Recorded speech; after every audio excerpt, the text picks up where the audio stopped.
No dia 2 de dezembro de 1956, um pequeno grupo, uma pequena tropa, uma pequena quadrilha, com um dos membros, o líder, Che Guevara, desembarcava ali na ilha de Cuba e sendo recebido de 566, uma enxurrada, onde que milhares, dezenas ali de revolucionários morreram e outros foram presos. Só que, incrível que pareça, líder Che Guevara não desistiu. Após 3 anos, retornou ali naquela ilha, conseguiu ganhar e marchou pela Havana com toda a honra e toda a glória. E livrou a população da tirania, das mazelas que ele havia visto no mundo afora. Você olhando essa pequena história de luta, glamour, vitória contra os opressores, parece até bonita. Parece uma coisa linda, onde que inspira milhares de pessoas no mundo inteiro com a linda camiseta dele, pregando a libertação, pregando a libertação de todas as opressões que existe mundial. Só que eu falo pra você, o canal, a TV, o nome de passaporte, cash, fala, parece até bonito. Você precisa tomar a pílula vermelha pra você sair da Matrix e não acreditar nessa linda história que sempre te contaram. Então bora pro vídeo. Nômade passaporte. E se o seu escritório fosse uma praia na Bahia hoje e amanhã uma cafeteria charmosa nas montanhas de Minas? Viver uma vida nômade não é fugir da realidade, é criar uma nova, onde liberdade, descobertas e propósito caminham juntos. Ser nômade é trocar a rotina pela aventura, o tédio pela inspiração e o relógio pela bússola. É conhecer culturas, aprender com o mundo real e descobrir que o essencial cabe numa mochila. Você trabalha de onde quiser, vive com mais leveza e, o mais importante, coleciona experiências em vez de coisas. Não espere pela hora certa. O mundo está aí, cheio de caminhos para quem tem coragem de mudar. A vida nômade é possível e pode ser sua. Liberte-se, conecte-se, viva Argentina, 1928, Ernesto Rafael Guevara de la Cerda. Ali, aquele garoto, jovem, privilegiado, nascido em Buenos Aires, Argentina, de uma família tradicionalmente rica, pais de fazendeiros. Ele teve o privilégio também de morar ao lado de um grande hotel famoso, Hotel Sierra, onde que havia piscina e naquela época, como os dias de hoje, como fosse um resort. Lindo e maravilhoso. E ali, com aquele privilégio que os seus pais deram para ele conseguiu chegar aos 19 anos, numa das melhores faculdades de medicina, com 19 anos, e ele, passando nesse curso de medicina, ele teve a brilhante ideia de, com a sua motocicleta, uma Norton 500, que ele, o Che Guevara, apelidou de La Poderosa. Apelidou essa moto ali e realizar o sonho que ele tinha de percorrer, junto com um amigo, toda a América do Sul, saindo de Buenos Aires e cruzando Argentina, Paraguai, Chile, Bolívia, Peru, América Latina inteira. E ali, naquele percurso, junto com seu amigo, ele saiu da bolha, como que ele sempre foi uma pessoa rica, privilegiada, e ele, cada país que ele ia passando, ele viu pessoas, talvez não do estereótipo dele, Buenos Aires, pessoas com a pele mais clara. Ele viu pessoas diferentes dele e viu a pobreza, as mazelas que tem no mundo afora. E ali, ele ficou com aquilo na cabeça e, retornando para Buenos Aires, para a Argentina, ele consegue concluir seu curso de medicina e ele volta com outra mentalidade, com outra filosofia e decide, o revolucionário, entrar para a política. E o primeiro país que ele vai é a Guatemala. Lá na Guatemala, ele começa a observar, porque na Guatemala, naquele período, o presidente, o Jacob, que se encontrava ali, ele começou a desapropriar as terras, as empresas norte-americanas e entregar para os camponeses. Os camponeses conseguir fazer a sua produção, como fosse na Revolução Russa. E ali, o enfrentamento que os Estados Unidos fez, ao ver que o presidente desapropriou os investimentos que os norte-americanos fizeram ali, os Estados Unidos, junto com a CIA, tentaram retomar um golpe de Estado e o Che, ali, junto com o presidente e junto com uma filosofia que ele viu ao percorrer todos os países da América do Sul, a mazela, ele pegou furas para proteger ali o presidente do contragolpe dos norte-americanos e não foi bem sucedido, que ali foi a sua primeira derrota, ele perde, ele volta chorando da Argentina e volta com um grande ódio dos norte-americanos, da América e do capitalismo, e aonde que ele fala que é a mazela do mundo. E lá na Guatemala, ele conhece a sua linda esposa, Hilda Galdeia. Ele conhece a sua linda esposa, Hilda Galdeia. E a sua esposa ali, a Hilda, é onde que apresenta os irmãos Raul Castro e Fidel Castro, apresenta para o Che, que é onde que eles haviam para outros países, esses irmãos, eles se encontravam em outros países, ali, tentando lutas com furas e conquista, e estava em busca de uma contratação de novos guerrilheiros. E a sua esposa faz a ponte, onde que o Che, com a mesma filosofia, parecida com os irmãos, e ali eles iniciam a sua jornada. O recrutamento não era à toa. que os irmãos Castro queria, porque eles já tinham tentado um contragolpe, porque naquela época o presidente de Cuba também assumiu através de um golpe, que foi o Fulgente Batista. E ele, ali, aquele presidente que se encontrava, ele era tirânico, ele cancelou a Constituição, ele cancelou as eleições, e milhares de pessoas ali deletadas, e os irmãos queriam homens revolucionários, com ideias, com um propósito, para conseguir a libertação, a democracia da linda Havana, Cuba.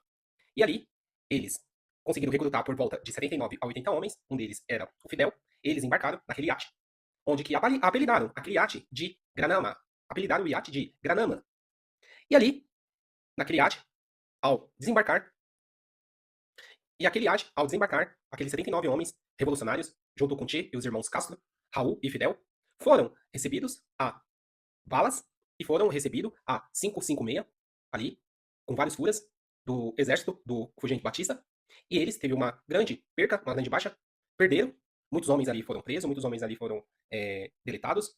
E os irmãos ali, Castro, conseguiram sobreviver, junto com o Che Guevara. Eles, naquela luta ali, armada, naquele momento, nesse contragolpe, eles conseguiram fugirem para a montanha de Cuba ali, do sul. Eles se abrigaram naquela montanha, a Montanha La Serra, e começaram ali, ficar escondidos, e começaram a recrutar novos homens ali, porque eles já tinham perdido diversos homens, diversos guerrilheiros, e eles começaram a recrutar novos homens, novas pessoas, para conseguir combater o tirânico. Depois da montanha, dessa localidade, o Che, o que acontece? Ele era um cara inteligente, médico, provavelmente não era fácil se tornar médico naquela época, teve os melhores colégios, teve os melhores professores, ele conseguiu ali, abrigado e escondido na montanha, e junto com os irmãos Castro, ele conseguiu recrutar novas pessoas com a sua ideologia, né, implantando para os camponeses cubanos, e ele, de uma forma incrível ali, inteligente, e ele ali montou uma loja de roupas, né, como fosse alfaiate, montou uma padaria, montou um hospital para aqueles rebeldes, para as pessoas que estavam feridas no confronto, e também ele montou um sistema de comunicação, porque para ele ter uma linha direta, para ele conversar, junto com o pessoal que estava, os camponeses que estavam longe, e isso fez uma grande diferença ao decorrer dos anos. Toda essa estratégia que o Che, com a sua super inteligência assim, que ele tinha, ele conseguiu fazer uma diferença, conseguiu potencializar aqueles rebeldes, aquelas pessoas simples, aquelas pessoas que não tinham uma certa inteligência, que nem o Che. E ali eles conseguiram ampliar homens, conseguiu fazer uma linha de frente ali nas trincheiras gigantesca para confrontar do exército Batista e ele conseguiu acumulando ali vitórias e vitórias ali, de uma certa forma boa, de uma certa forma ali, de uma certa forma que fazia ele aumentar a sua patente e conseguir ficar mais consagrado ali, junto com aqueles rebeldes e junto com aqueles revolucionários. Depois de todo esse recrutamento desses homens, ele percorrendo ali, chegando perto da capital, onde que uma capital antes, a capital Santa Clara, ali foi uma luta incrível, que era 10 homens do exército Fulgente Batista para um homem dos revolucionários, do Che. E lutaram ali, corpo a corpo, conseguiram ter essa vitória, e o inimigo que estava no poder, ele vendo Che e os seus líderes revolucionários caminhando ali perto de Havana, o que aconteceu? O presidente, ele foi embora. E o presidente, vendo os revolucionários chegando próximo à capital da Havana, ele fugiu. E ali, e onde que teve a vitória dos revolucionários, do Che, junto com os rebeldes camponeses cubanos, e ele conseguiu, ali marchando por Havana, com toda aquela honra, com toda aquela glória, e com um discurso que nova era em Cuba ia se iniciar. Que ia haver mais democracia, mais liberdade de expressão, menos tirania e uma livre Cuba com poder econômico para o proletariado. Chegamos na parte oculta, sombria e mais macabra, onde que não vemos essas pessoas que usam essa camiseta, que usam essa ideologia, que usam as suas imagens, seus símbolos, e acaba escondendo, talvez por mau caratismo, ou escondendo a face oculta, onde que ninguém, essa pessoa não fala pra gente, acaba escondendo. E ali, o que acontece? Essa face oculta desse lunático, uma das mais polêmicas que ficou foi na ONU. Ali ele foi discursar nos Estados Unidos, onde o seu discurso famoso que ele falou ali era: furamos o 566 e deletamos a nossa luta. Vocês entenderam, né? Então assim, ele tinha um diário, onde foi achado esse diário, ele discursando, escrevendo ali para sua mulher, que naquelas trincheiras, naquelas lutas, para ele manter a sua tropa, a sua revolução, ele manchava a sua mão. Ele manchava ali a sua mão com aqueles companheiros que não estava de acordo com as suas ideologias, que não estava de acordo com o que ele queria implantar, ou qualquer suspeita de traição. Quase parecido na Revolução Francesa. Quase parecido na Revolução Francesa com Robespierre. E ali, esse período aí do Che, dizem que ele deletou por volta, ele mesmo, ele, pelas mãos dele, por volta aí, mais ou menos, de 500 pessoas. E a mando dele, por volta de mais ou menos 3.000 pessoas. Como que eu falei, ele tinha até um apelido, o Carniceiro de La Cabana. O Carniceiro de La Cabana. As pessoas ali conheciam ele com aquela fúria, com aquele ódio que ele tinha, porque ele sempre pregava ali, dizem que ele fazia paredões, e ele não gostava de pessoas ali do mesmo gênero, talvez pessoas que dizem, né, do mesmo estereótipo, e tinha paredões ali de deletação daquelas pessoas, e ele obrigava os parentes ao pegar ali o corpo, percorrer ali toda aquela lama de morango do corpo das pessoas, ali, vermelho. Então assim, gente, é histórias, relatos. Aí muitas pessoas vão falar, é diários escondido, diários inexistente, diários que não existiam, que implantaram, que forjaram. A gente viu, aí eu fiz um vídeo do Charlie Cake dos Estados Unidos, lá, aquele momento terrível, ali, ao vivo, que aconteceu, uma pessoa tentando trocar ideia, com ideias diferentes com outras pessoas. Talvez, é como que eu falei, um despertar, mostrar que a pessoa está errada, mostrar, refutar, de uma forma com fatos, argumento, e simplesmente, ali, tirar da sua vida. Muitas pessoas, tanto nos Estados Unidos, tanto fora, celebrando a morte de um inocente, que deixou família, filha, ali, tentando uma América melhor, uma América para todos, uma América igualitária, e muitas pessoas indo nas redes sociais, às vezes no WhatsApp, celebrando, achando bom. Qual é a linha, como humano, que ultrapassamos? Diante, o que achar de uma pessoa que está contente e que está dando risada que foi bom? O que achar dessa pessoa? Um mau caráter? Um lunático? Ou o obscuro que está no seu coração? Voltando pro Tchê, você acha, a gente vendo isso, nos dias de hoje, a gente acha que é mentira? O que houve? O que esse cara fez? Que esse bandido, ele fez? Eu não tenho nenhuma dúvida que isso é tudo verdade. Você consegue ver isso com o Charlie Cake, isso com aquele ativista americano. A gente viu como que é esses caras. A gente viu o que esses caras são capazes. As pessoas que eles se inspiram, que eles acreditam, que eles querem ser, que eles querem ser.